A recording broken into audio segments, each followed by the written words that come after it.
WABC. If you're fat, it's because you're lazy. Like, stop saying that it is some kind of like hormonal deficiency or like some emotional disorder. Stop inflicting yourself on the rest of the world. I don't want to see you at the gym until you are an acceptable size. You are horrendous and you are putting me off my workouts. Stay home, eat better food. If you have to run, get a running machine delivered to your house. I don't want to see you. You may disagree with me, that's fine. Come debate me. Agree with that. But so long as there is a politics in this country, as there is, I will continue to be as offensive as possible. There he is. That's Milo Yiannopoulos, our guest who hasn't arrived yet. Oh, he's here. He's actually in the building. He's in the building. Yeah. He's making a grand entrance. I agree with both of those statements. I also don't feel bad for fat people. You know, work out, eat better, and don't tell me it's your metabolism or your big bone. Just get into shape. I mean, show some discipline. Milo's in there. There he is. There he is. How are you? How are you, bro? I'm really good. I'm fine. I'm sorry I'm a little late. No, That's fine. quite. Look, it just increases your mystique. I'm becoming the conservative journalist equivalent of Mariah Carey. That's right. And I'm totally fine with that. That's okay. You could be a diva. It's all good. By the way, now You're not going to get any other kind of Milo. I'm sorry. Now that I've met you, Yes. you don't look gay. You see, I've come in here diamante, like military whatever, and huge sunglasses on, like Nicole Richie Dior The style. pearls around the right. wrist, I Oh, think, pearls is what that kind of... Did it give it away? Did it give it away? You know, people who meet me don't know I'm gay, you know. Listen, for those unenlightened, albeit dull people out there who are not familiar with you, you are Both of them. Both of them. Two people in America who haven't heard of me yet. I mean, you are described as the most famous supervillain on the internet. No, darling, the most fabulous supervillain on the internet. Please, excuse me. And who are your producers? My God, you actually had you did this campus tour this past college season called the F word. I'm allowed that rhymes to say with it. maggot. I can say it, right? Or I can't say it. Am I allowed to say it? Can he say it's the? You can say it. You can say it. I can say it. Yes, you can. I can say it. Are you sure? Well, if Chris Rock can say the N-word and I can say Jew bastard, he's gay. He can say it. Can I say it? Yes. Sure. What is it called? My tour is called the Dangerous Faggot Tour. Well, that's a horrible thing to say. I'm totally offended. I can hear your sponsors calling from the other room. Yes, it is, and it's actually not over yet. We're starting again, bigger and better than ever, and I'm going to get a tour bus. It's going to be a full production show. It's going to be fantastic. Before we get to what you discussed and all the campus stuff you've been through, which Bernard does a very good job of pointing out, just so you know, he loves you. Your story is kind of different in that, even though you come off very gay and your tour is named that, you admit that you're not even sure you're gay. That it was basically a rebellious thing for your parents. And oh no, I just chose to be gay to wind my mother up. And it just sort of stuck. And what happened? You just kept going. I'm in a rut now. Right? I'm just stuck in a rut. Because listen, there's a girl in the media in New York City named Jenna Wolf. Okay, yeah, Jenna, very nice girl, love her. I've heard of her. Good, right? She was straight for 20-something years, right? Yes. Right. All of a sudden, she woke up one day at 30, she became a lesbian. No, lesbianism's different. I don't believe in lesbianism. Because if you're going to insert something, you got to be gay. I mean, how can you have sex without penetration? No, that's right. Well, without penetration. See, I don't know what I'm allowed to say when I'm not now. Yeah. I don't believe in lesbians. All the studies show that female sexuality is much more malleable than male sexuality. And the reasons that women have relationships with women tend to be more like they had a bad relationship with a man, or they're getting into their 30s and they're still alone, or whatever. You know? I don't really believe in lesbians. Have you ever been? It's optional. Right. Have you ever been with a woman at all in your life, though? Ever? Of course. You have been. Of course. Nice. Now listen, speaking of gay, it's sort of my equivalent of charity. You know, I don't give. No, because I don't give. Well, I mean, I do give a little to charity. I give a little to veterans charities and a couple of like sensible places. But no, otherwise, I feel like I should give back. You know, for all the bounteous, glorious, wonderful life that I have. I feel like I should give something back to society. We'd love to have him. So once a year, I do. Yeah. Once a year. Once like a year. Birthday. What's the event that you will give your penis? Thanksgiving. Thanksgiving. You're like this, instead of stuffing the turkey. Now listen. Look at my partner here. Look at him. Stand up a second. Look at this guy. People say that he dresses like a gay man. Do you look at him? No. Take your shirt off. I usually wear skinny jeans. It's not remotely tight enough. I usually wear skinny jeans. He wears skinny jeans. Is that because you don't want any more children? I wear them every day except for today, and I'll be honest with you. You were wore coming baggy in, jeans for and me because you didn't want me to hit on you. Exactly How right. conceited. But now that I met you, I should have worn my skinny jeans. How conceited are you? My goodness, they didn't realize how beautiful I am in the flesh. No, He's adorable. My goodness, no. Well, you'll be happy to know you're safe because I have a predilection for darker skin. I'm afraid. So. He likes black guys. That's it. Yeah, but no, tell me that. You're way too white for me. Really? I'm pretty tan though. Actually, I'm not white. He's a lot whiter. Let me look at you. No, actually, no. Maybe. Yeah. You but it's all. Look at maybe hitting on Milo. if it was dark and I was lonely. You might get lucky. Now, listen, your latest controversy, Milo Yiannopoulos on with Bernie and Sid on WABC, is you've been banned from Twitter. I have. You actually went to watch that horrendous piece of crap, Ghostbusters. And you wrote a review on Breitbart.com. Oh, my goodness. And what happened? Well, I wrote a very scathing review, but a very wonderful review. It's very funny. It was great. I did read it. Yeah, no, and I just didn't like the movie very much because it's garbage. And the black Ghostbuster, Leslie Jones, was sort of deployed by Sony to play the victim on Twitter because the movie was tanking. And she sort of went and picked a fight with me because of course she did. And, you know, in the hierarchy of victimhood, you know, like the oppression league tables. You call it the pyramid of pyramid of oppression. Yes. Black women rank higher than white gays. So she won. So she wins. That's she funny. wins. That's funny. That's true. I mean, I you know, as we just mentioned, my sexual preferences. Anyway, I posted a picture of her a while ago and said at least Ghostbusters has a hot black guy in it. And she looks remarkably like one of my ex-boyfriends. You know, wow. Not so hot as That's a compliment. Not so hot as a girl, but if she was a dude, yeah. Anyway, so she blocked me and I did a screenshot of her blocking me and said, "Ugh, rejected by another black man." And that's funny. Well, look, I've got this rule, like, you know, be twice as funny as you are offensive and you'll be okay. You know, but apparently that doesn't hold. Well, if your hierarchy is correct, a couple of days ago, Rush Limbaugh, for example, said to, I forget who he was talking to, he said, enough with the slavery. Enough. We've heard about it. So now knowing you and knowing how politically incorrect you are. Yes. And the way you talk about I'm Leslie quite Jones. into slavery, but only in the bedroom, you know. Right, so you tend to agree with it's sort of inverted. It's inverted. So you agree with Rush Limbaugh, right? I let them take it out on me. So you agree with you agree with Rush.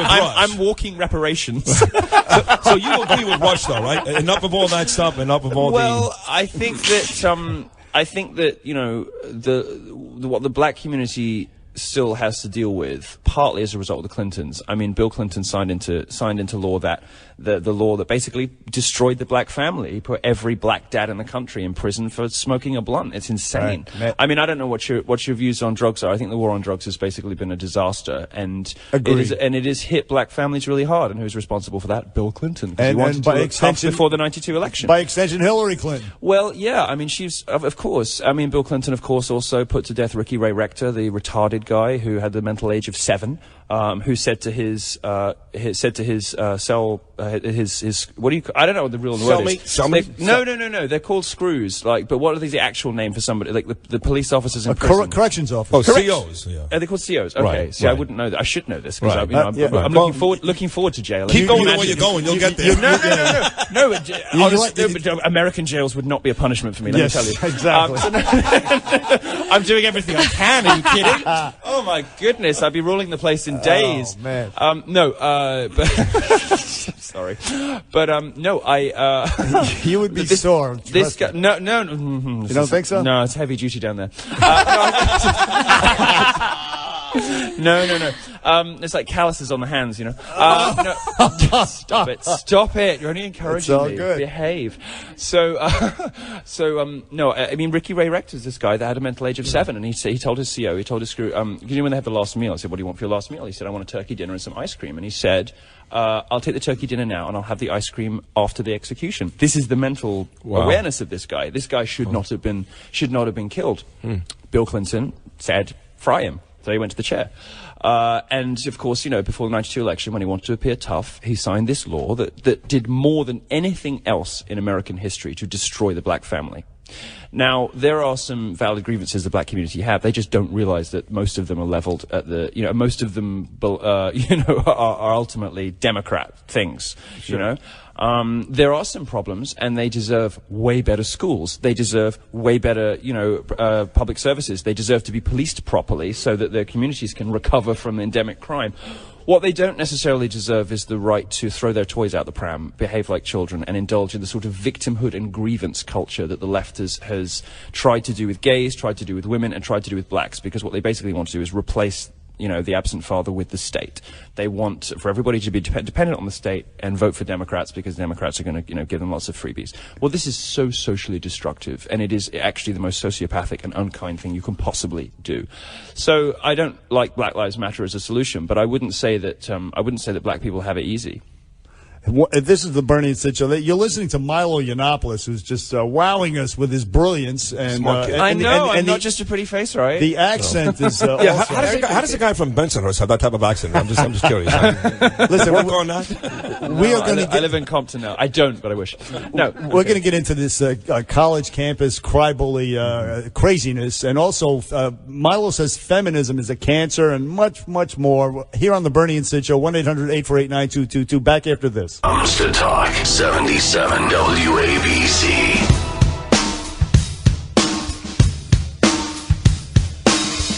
Back here on Bernie and Sid on 77 WABC. We're joined in studio by the fearless Milo Yiannopoulos, the most fabulous supervillain on the internet. He is on his way, I believe, to London. After it's a little... Where are you going shopping after this? I'm not entirely fearless. I'm quite scared of lesbians.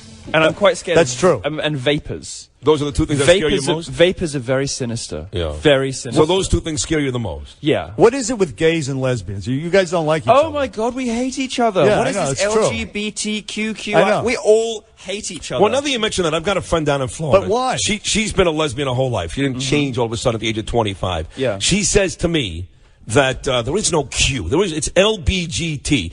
Donald Trump included the Q last week. There shouldn't be a T either. Really? I know I wrote an article saying drop the T. Look, the transgender thing is profoundly homophobic. I mean, we used to, 20 years ago, parents would have to come to terms with the fact that their son might be gay, and they'd be thinking, oh, what did I do? How did I turn my son gay?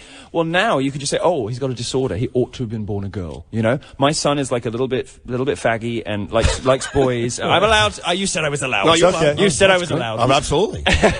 My son is a bit faggy. He's playing with Barbie instead of Action Man, and he's paying a bit too much attention to boys. Right. Before, you'd have to do some soul searching. You'd have to be like, oh, what did I do? But now he's got a disorder. Now he was supposed to... It sort of gets parents off the hook for investigating, interrogating their own bad parenting. It makes a lot of sense. But what's your beef, no pun intended, with lesbians?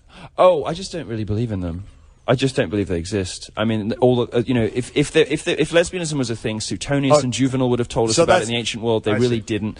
And all the studies show that women sort of wander into relationships with women. You don't think there's enough room for men and women to be gay? It seems kind of petty. Like, hey, we could be gay. You don't think there's enough room for... Why would you assume that male homosexuality is the same as female homosexuality? Men and women are not the same. Our brains work differently. Our bodies work differently. We have different hormones. We're very, very different. Right. This is a thing from the left, believing in everything is socially constructed and genders are men and women are very, very different. There is no reason to suppose out of the gate that men sleeping with men would have any of the same motivating factors or be remotely similar to women sleeping with women. Why? No. Similarly, the trans thing, the lesbian and gay is a sexual orientation. Transgenderism is a psychiatric disorder. Why are these two things clubbed together? I mean, I don't use the word offensive very often, but that's offensive. One of them is a brain disease and one of them is a sexual orientation. Why do these things... And the other thing, of course, more importantly for me, is in culture. Gay culture, the best gay culture is all about pushing the boundaries, testing the limits of what can be thought and said. Taboo breaking, drag culture, outrageous jokes, experimenting with fashion. Gays are massively overrepresented, partly because we test higher for IQ on average than you guys, sorry. And partly because we have cultural license to sort of push the boundaries of everything. So we're massively overrepresented among artists, inventors, politicians, you name it. That's gay culture at its best. The trans thing, what they want to do, they just want to control you. They want to make you boring. They want to police your pronouns. They want to, it's so, these two things, too much. The trans lobby, trans lobby's priorities are entirely at odds with what's best for gay people. So no, I don't think they should have anything to do with one another. And speaking of women, feminism, you must be proud of Hillary Clinton breaking the glass ceiling and being the first female candidate. I'm building a house in London at the moment, and I've just had my builders do a cost estimate to build an actual glass glass ceiling between the third and fourth floors. That no women are allowed above like the third floor. Like no, because it's going to be my bedroom and my dressing room and all the rest of it. And I wanted to have an actual glass ceiling. They say it's going to cost about $50,000. So I'm basically sort of. Here's what I'm getting from you. Okay, you hate women. I'll tell you why. Before you stop me. How dare you stop me? Before you stop me. Where would gay people be without fag hags? Are you kidding? That's fine. Are you kidding? You turn gay because of your mother. You hate. You don't like lesbians and their women, and you don't like feminists, their women. So you only like women who go shopping with you on Fifth Avenue. Well, I mean, yes. I want women to be happy, and feminism doesn't make women happy. Lesbianism doesn't make women happy. You know, women have been getting steadily unhappier for 50 years. More, in fact, ever since the Second World War. Every 10 years, all the surveys say the same thing. Women report themselves more prone to depression, more likely to attempt suicide, more likely to be generally unhappy with life. This cannot be unconnected to a woman's changing role in society, to the pressures that are placed on women to have children, have a career, do all of this kind of stuff, right? Now, these two things cannot be completely disconnected from one another. I want women to be happy, and women who are with other women are not happy. The depression rates among lesbians are sky high. The obesity rates among lesbians. That's a fact. The federal government spent $3 million last year working out why lesbians are all so fat. That's true. It's true. I didn't make that up. No, statistically, lesbian domestic violence is an epidemic. You know, I wrote about this. I gave it the very. You know, because I am known for my tact and subtlety, my delicacy, my lightness of touch. Right. It's one of the things I'm known for. So I called this article in Breitbart "Attack of the Killer Dykes," and it was I'm allowed. I'm one of them. This is your world. This is your world. Exactly. Yeah. And it's about the lesbian domestic violence epidemic, and nobody wants to talk about it. But it, you know, almost if you are in a lesbian relationship with if you're in a lesbian relationship, you are so much more likely to have been the victim or the aggressor in a domestic violence. These women aren't happy. You pretty much described Rosie O'Donnell. Of course, only Rosie O'Donnell. Yeah. Oh, God. I love that man so much. If you believe the rumors, the lady that broke the glass ceiling. If you believe the rumors. Is she happy or unhappy? I'm so glad you've broken the dam on that, because I posted on Facebook this really funny joke, and I wasn't sure if you'd let me say it on air. But did you see the picture of Hillary's tongue? No. Did you see it? There's like a hole of her tongue. No. There's a picture. No, listen. There's a hashtag that is trending at the moment, Hillary's tongue, online, and it's a picture of her. You know, she kind of sticks her tongue out when she laughs. She's like, ah, you know. Yeah. There's a picture. No, there's a well, maybe because you're just imagining what you do with it. No, but I didn't realize you were gay. There's a picture, and it looks like there's a hole in her tongue, and so I posted it on Facebook with "Huma must have had a marble up there." Oh, snap. Oh, man. Yeah, that's funny, man. Hey, listen, Milo Yiannopoulos, we're going to get into the campus craziness. Also, he loves Donald Trump. Trump, call him Daddy. He calls him Daddy. And we're going to get into all that on Bernie and Sid back after the news, right here with Milo. 77 WABC.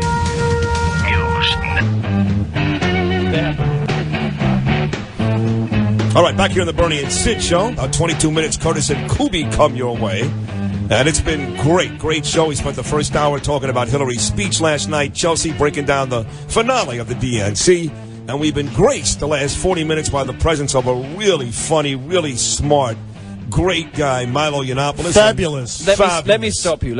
Yeah, in about 45 minutes. Right. By the way, this is on Periscope if you all want to watch. On Periscope, you can check out the fabulous... You might not be able to find me on Twitter, but you can watch me on Periscope. Exactly. We'll get you back on Twitter. We're going to get you back on Twitter. He's got on pearl bracelets, an Air Force jacket, glasses, blonde hair. Hold on. I got the name strip, you know. So Bernard, are you trying to, for the people watching Periscope, are you trying to help them figure out who's the gay guy? Are you serious? Yeah, well, listen, between you and him, it's hard to tell. Trust me when I tell you. No, joking aside, you're in baggy pants today. Yeah, but look, the shirt. They're not baggy. They're not baggy. Your regular jeans must be gay as hell. Gay as hell. Gayer than yours, I swear to you. My jeans aren't gay, they're black. No. They're black, they're true religion, they're black jeans. They're ripped. Little rips and things. And you have two holes by your genitals instead of one. And normally, I don't use that side anyway. No,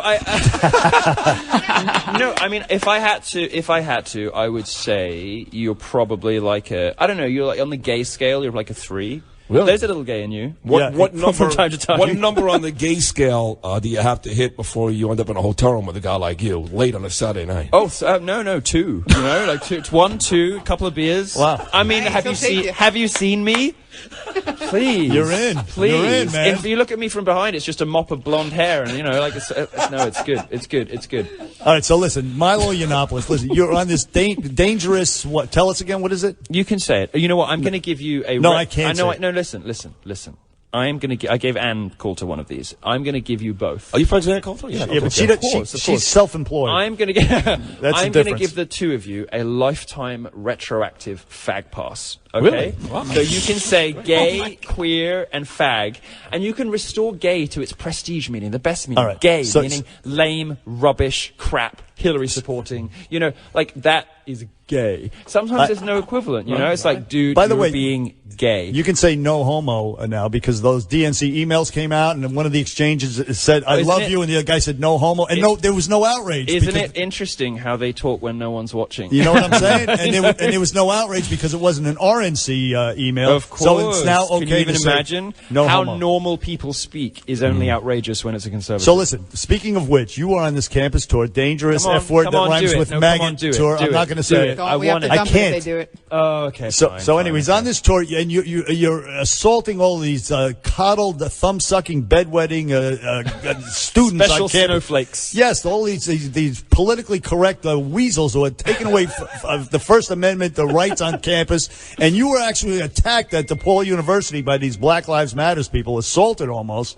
And so what's the whole what's the motivation behind going on college campuses and subjecting yourself to all this vitriol? Oh well, I love it. I feed off it. It's like energy. It fuels the dark abyss in you know, there's this black shard in the middle of my heart which can only be fed by hatred. No, I'm kidding. I bought all that too, by the way. It sounded great. I know, right? It's just the British accent. Right. I'm talking to you and I'm becoming like transatlantic. You know, like sort of. No. I do this when I've been in America too long. I kind of go somewhere in the middle of the ocean, like Madonna about 2008, Right. or Gillian Right, Anderson right, or Bleak House. You know, I'm going to try and pull it back. Hang on.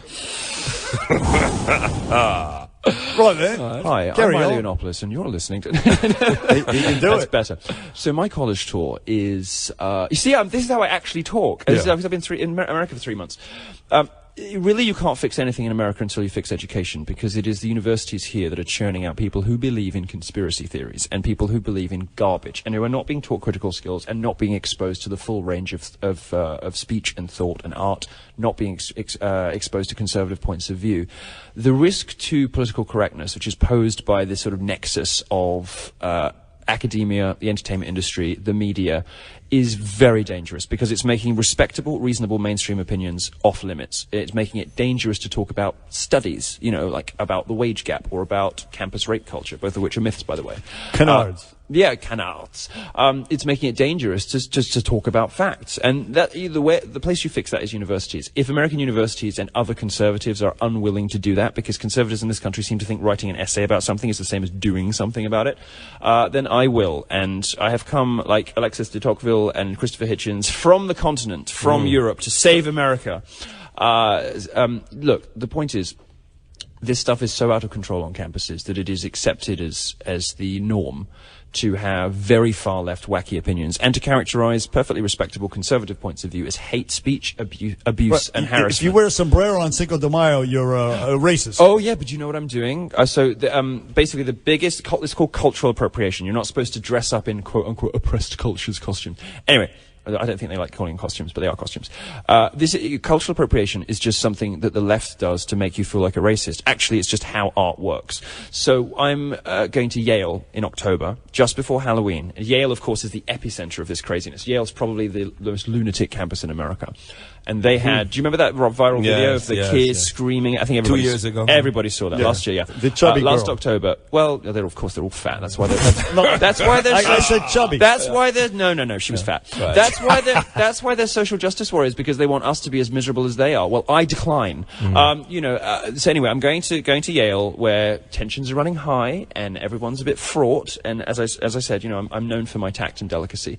So I will be giving a lecture on cultural appropriation called Famous this cultural appropriation from history, and I will be doing so in full Native American Okay, let's say that we agree with you that this is the big issue. It doesn't matter. Donald Trump is a guy that you're supporting. You believe that the day that Donald Trump ends up in the White House is the day all that stuff it's going to be fine. It's going to go away. No, it's not going to evaporate overnight, but the effect of Donald Trump is he represents an existential threat to political correctness, because what he shows is if you double down instead of backing down, if you restate your opinion even more firmly rather than apologizing for causing offense. Wait, let him finish. That's a great point. Excellent point. I thought it was an excellent point. But can it be fascinating? Interrupt the best bit of the show if you feel the need to. Can it be both? Can he be doubling down? Can he be doubling down, which is effective, and people like him enjoy that, but at the same time... Not enjoy it. It's what you should do. Could he be doubling down and at the same time be nasty or come off as some of the things that you don't like when people call him? Who cares? Who cares if he's a bit mean? I'm mean. People love me. Have you been listening to your own show? I'm horrible. I'm horrible. I'm a mean, nasty person, but people like it. Why? Because there's this cult of niceness in America. It's like, oh, you can't say that. That's really inappropriate. Like, sod that. Like, I'm so done with that. No. Enough of the niceness. Enough of the offense-taking. Enough of grievance culture. I think we need some mean people back in culture. I think we need truth-tellers. We need waspishness and bitchiness and cattiness. Yeah. We need Bring it on, baby. We need a re-injection of mean into this country so people can actually start telling the truth again. And if it takes, nobody can resist the truth wrapped in a good joke. If it takes people to say it with comedy rather than, as conservatives have done in the past, come across as a little bit resentful or hateful.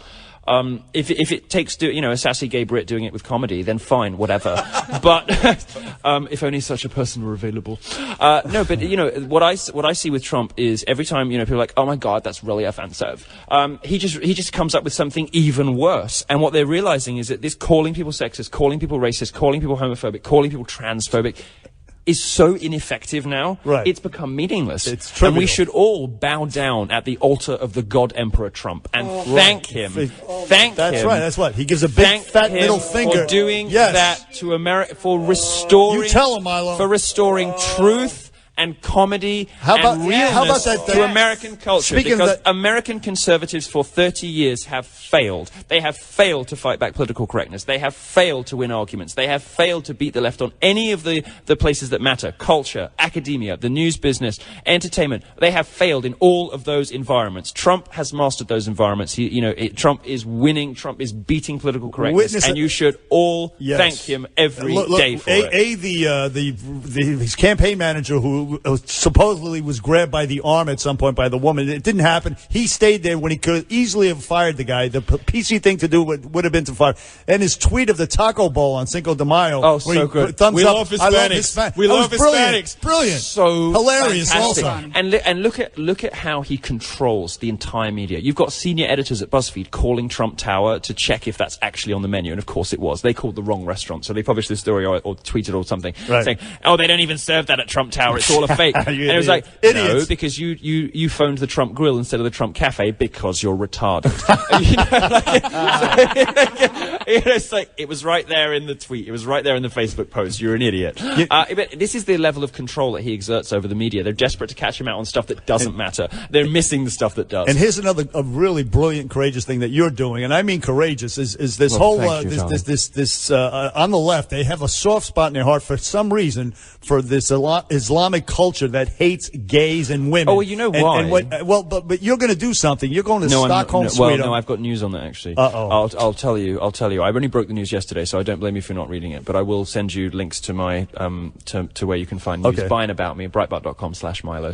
Which if you'd read, you'd know. I'm just kidding. Listen, I've been reading you for months. I got a lot of things to do. I know. I never get angry if people don't know unless it's like 3 days later, and it's like you should have read it by now. Right. Anyway, no, I'm just kidding. I'm just teasing. I'm just. So you're not going to Stockholm? I'm just heckling you. Well, so first of all, I'll answer the first bit.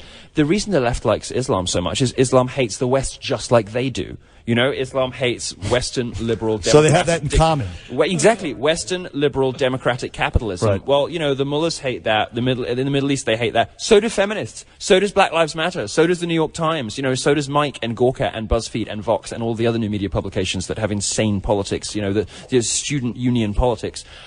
They have the same analysis of the West that Islam does. So of course they get on. No, we did a security assessment. I was going to lead a gay pride march through a Muslim ghetto in Sweden, not to get at Muslims because that's mean, but to draw attention to the culture, the hypocrisy of liberal elites who stick up for and pander to and mollycoddle Islam, while that faith and the culture that surrounds it oppresses women and murders homosexuals. 100 million people live in countries where you can be executed for being gay. All of those countries are Muslim. Now, one thing that I wanted to do was lead this gay pride march through a Muslim ghetto in Sweden, because Sweden is one of the worst of this. And Sweden is terrible to its women. It's supposedly this feminist paradise, but they have forbidden the police from mentioning the ethnicity or religion of assailants in sexual assault cases. So there aren't even statistics on who's doing the rape in Sweden, even though everybody knows, and even though everybody knows that Islamic immigration has made Malmo the rape capital of Europe. We did a security assessment and determined that it was simply not safe. There was too much of a risk that I wouldn't come back. And I was sad about it. I wanted to do it anyway, and Breitbart said no, you can't. It was a great idea, brilliant effort on your part. They said no, you can't, and my question is simply how long until it's not safe in London? Well, that's I was going to ask. Just so you know, how long until it's not safe to gay pride in London? I diametrically disagree with almost everything you say, but I find it to be incredibly entertaining and funny and smart. You're allowed to be wrong. But I let you talk. What do you disagree with? Everything. I don't believe that all of a sudden political correctness is going to go. It's going to go away when Trump takes over. I didn't say that. You asked me. I said no. And I explained the general effect of Trump was positive. So we don't disagree on that. No, we do disagree. I think Trump is a disaster, a cancer. I think he has. And everything that we call Trump, he's caused on himself. But hey, I know. But I was not briefed. But hey, I was not briefed before I came on this show that you were going to. Now you're leaving. I was not warned about you. But I did tell you I was in London last year. Yes. And I was surprised. I knew before going in, but I was surprised to see how many Muslims I saw on the streets. You're telling me that you keep going home, kind of jokingly, but not really, because you're not sure who's going to be there, right? No, Londonistan. I mean, I live in East London, a very nice bit of East London, but East London, and East London, is becoming like the third world. I mean, you walk through certain bits of Whitechapel in East London, and it is indistinguishable from Raqqa, and I'm not even exaggerating. The streets are filthy. The shop fronts are all these like disgusting, like horrible veg stalls. Everybody. And I do mean everybody is in a burqa or the male equivalent. But that's the thing. And you don't see a white... I mean, there's a video online, right, where somebody just walks down the street in Whitechapel for I think it's for 2.5 minutes, and there's not a single white person. But that's the thing. The Muslims don't assimilate the way other cultures do when they come here. So Hillary Clinton essentially wants to turn into Angela Merkel. She wants to allow this sort of immigration, and she wants the Syrian refugees. Donald Trump says, no, we're going to turn into London, Sweden, et cetera, Paris, Brussels. I don't want them here. I don't want them here for your sake, because we've seen what happens in Europe. Look at Orlando. Well, Orlando's the left wore blinders to the whole thing. There are millions and millions of Muslims here. Look at Orlando. Look at Mateen, who by the way was a frustrated homosexual. No. You're wrong. There's no evidence of that. There's no evidence of that. Showing up in gay clubs for years, but he's married. No, there's no evidence of that. There's no evidence of that. It was reported by left-wing outlets that he was on gay apps. There's no evidence. It came out there was no evidence. The two people who said they'd had relationships with him were both discredited. One of them was a serial liar and a fantasist, and the other one, could not provide any evidence whatsoever they had a relationship with him, or even that he knew him. All this stuff was debunked. The reason the left came up with this, he's a frustrated gay, is because they wanted to say that this was about homophobia. Take away from terrorism, right? Well, no, exactly. Yeah. So he shouted. You see, I've realised now the extent to which we disagree is simply you're not reading widely enough. I've got it now. I've understood now. The only things we disagree on are the things you haven't read widely enough on. So now I've forgiven you. See, I can't kick your ass. It'll be a hate crime. No, isn't that insane? Isn't it crazy that it's more of a crime to hit me than it is to hit anyone else? Everyone wants to hit me. Like, how could that be more of a crime? That's ridiculous. Listen, we got you back. Even I wouldn't blame somebody for wanting to hit me. We got you back, Milo. Listen, much less of a crime. We are out of time. Milo Yiannopoulos on the Bernie and Sid Show. You are fabulous as advertised. And listen, so Godspeed and come back. All right. Get a standing ovation. Milo Yiannopoulos on Bernie and Sid back after this. Thank you. Movie are up next.